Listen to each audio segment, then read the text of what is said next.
உதகைக்கு குடியரசு துணைத் தலைவர் ஜெகதீப் தன்கரின் வருகையையொட்டி தீட்டுக்கல் மற்றும் மசனக்குடி ஹெலிகாப்டர் தளங்களில் ஹெலிகாப்டர் ஒத்திகை நடத்தப்பட்டது.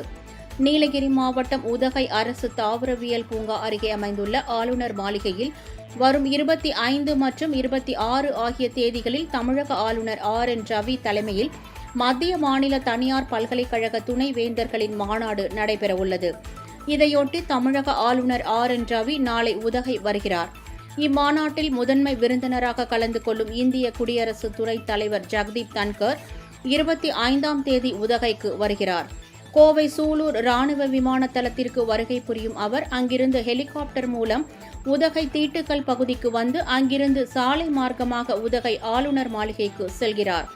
அங்கு துணைவேந்தர்கள் மாநாட்டை தொடங்கி வைக்கும் அவர் 3 நாட்கள் உதகையில் தங்கி தோடர் பழங்குடியினருடன் சந்திப்பு மற்றும் உதகையில் உள்ள சுற்றுலா தலங்களை கண்டு ரசிக்க உள்ளதாக தகவல் வெளியாகியுள்ளது.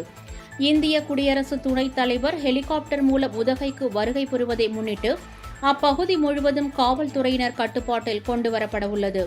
தீட்டுக்கல் மற்றும் மசனக்குடி ஆகிய ஹெலிகாப்டர் தளங்களில் ஹெலிகாப்டரை தரையிறக்கம் செய்து ஒத்திகை பார்க்கப்பட்டது.